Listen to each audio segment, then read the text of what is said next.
Hello everyone, welcome to my channel. Please subscribe and keep watching more details. Todd Chrisley gets booted from his prison job. Chrisley knows best. Alum Todd Chrisley works in Pensacola FCI, but he just lost his rather sweet position and was booted as an assistant to a chaplain. Apparently he also taught some financial classes as part of the Rehabilitation First Step Act. But that might have been temporary. Read on to find out more about the job loss. Todd Chrisley news slowed down. It's been a while since USA Network fans heard much about Savannah Chrisley's dad. That's because Julie Chrisley got her sentence vacated and she appeared in court for resentencing. Todd was thrilled to hear the news about their appeal, but she's back in prison and serving out her original 7 years. With Julie Chrisley back in her Kentucky prison now, the focus has shifted back to her husband Todd Chrisley. He's still serving his sentence for tax and fraud-related offenses. Ahead of starting his prison term, he hoped to reach people for Jesus, and he landed a job in the chapel. But at one stage, rumors arrived that the USA Network alum had been denied attending church. Anyway, his job in the chapel is over now. Chrisley knows best alum fired from chapel. The news that the Chrisley knows best alum lost his chapel job came via a statement. It was attorney Jay Sargent who told TMZ about the dismissal.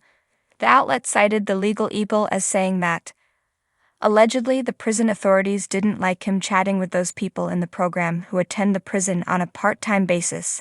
Notably, the USA Network alum will be still able to go to services in the chapel. A discussion on Todd's punishment.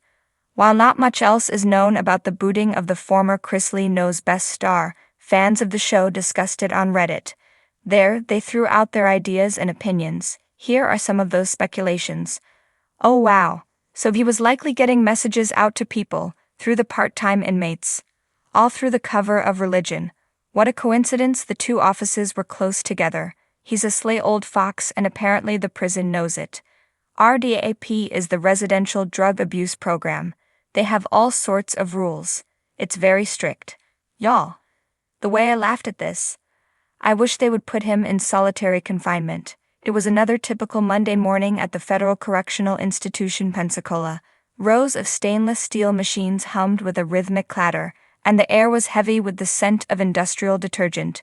Inmates bustled around, sorting, folding, and pushing linen-laden carts through the narrow pathways between rows of washers and dryers.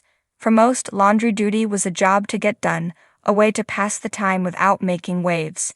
But for Todd Chrisley, former reality TV star and self-proclaimed patriarch of perfection, laundry duty was another story altogether. Todd had never been one to blend into the background.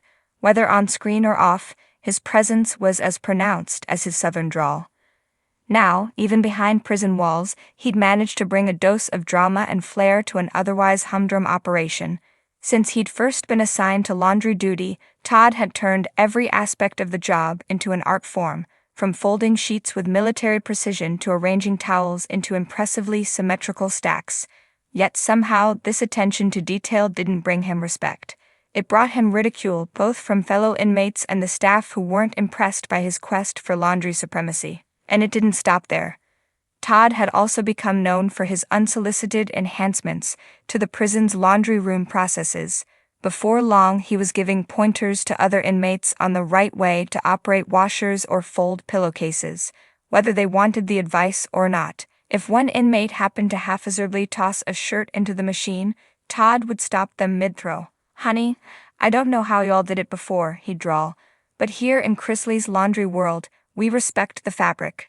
It wasn't long before Todd was the least popular man in the laundry room. Still, he took pride in his job, and there was a peculiar satisfaction in knowing that every sheet, every pillowcase, bore his stamp of excellence. He felt, in his own way, like he was contributing something noble, elevating standards even in this confined world. But little did he know that his uncompromising standards would soon lead to his downfall. One Tuesday afternoon, Todd was sorting out a particularly hefty batch of inmate uniforms, humming a tune he vaguely recalled from his time on TV. He was so focused on his rhythm of folding and stacking that he didn't notice the quiet murmurs around him. The other inmates were whispering to each other, casting annoyed glances in Todd's direction. the constant critiques, his insistence on keeping everyone in line, his refusal to bend even a little. It had all come to a head. One of the inmates, a towering figure named Red, finally spoke up. "Hey Todd," he called, his voice carrying a warning note. "Not everything's gotta be perfect in here, you know? Some of us just want to get the job done and get out." Todd looked up, unfazed. "Red, honey, there's no room for just good enough in my laundry room." Red's face darkened, and several other inmates exchanged tense glances. It was the straw that broke the camel's back. The group collectively decided that it was time Todd got a taste of his own medicine, and they began ignoring his orders. Clothes were thrown in haphazardly, sheets were wrinkled, and a corner of the laundry room was left in disarray. Todd was horrified, and he stormed to the laundry supervisor's office, filing complaints against nearly every inmate in his crew. "These men don't appreciate the value of a clean, well-folded sheet," he argued. The supervisor, a no-nonsense middle-aged man named Officer Graves, sighed and warned Todd to let things go. After all, it was only laundry duty, but Todd couldn't let it go. By now, he felt like his laundry room kingdom was slipping through his fingers. His critiques became louder, his interference more invasive. The final blow came when he decided to implement a personal laundry schedule, assigning everyone a slot based on his efficiency assessment. Word of Todd's takeover reached higher prison authorities, and the warden himself paid a visit to assess the situation. Todd didn't waste a moment in presenting his case, explaining his vision for a cleaner, more dignified laundry service. The warden listened, arms folded, nodding occasionally but mostly unimpressed. That evening, Todd received a memo in his cell, written in blunt terms. He was being relieved of his laundry duties, effective immediately. At first, Todd was incredulous. This was a joke, right? How could they kick him out of a position he'd elevated to an art form? But the truth was undeniable. The next morning, he was instructed to report to a different part of the prison facility, the kitchen. Todd balked. The kitchen? He barely knew how to work a microwave, let alone prepare meals for hundreds of inmates. He tried to appeal the decision, but his requests were met with stony silence. Reluctantly, he began his first day in the kitchen, realizing that he was now at the bottom of the pecking order once again. The head cook, a grizzled veteran inmate known as Big Lou, wasn't about to put up with any of Todd's perfectionist nonsense. "Keep your head down and follow the recipes," Big Lou barked, handing him a ladle. "I don't care if you think it needs a pinch more salt, or a little touch of finesse. This is prison food, not the Food Network." Todd's face fell as he ladled thick, bland stew into a row of trays. Gone were the days of arranging linen with loving care, of bringing elegance to his domain. He was just another kitchen worker now, slogging through the daily routine without a shred of the creative freedom he'd enjoyed in the laundry room. As he trudged through the motions, Todd realized that perhaps he'd been too rigid, too insistent on doing things his way. In the laundry room, he believed he was providing a service, raising standards, but maybe he'd missed the bigger picture.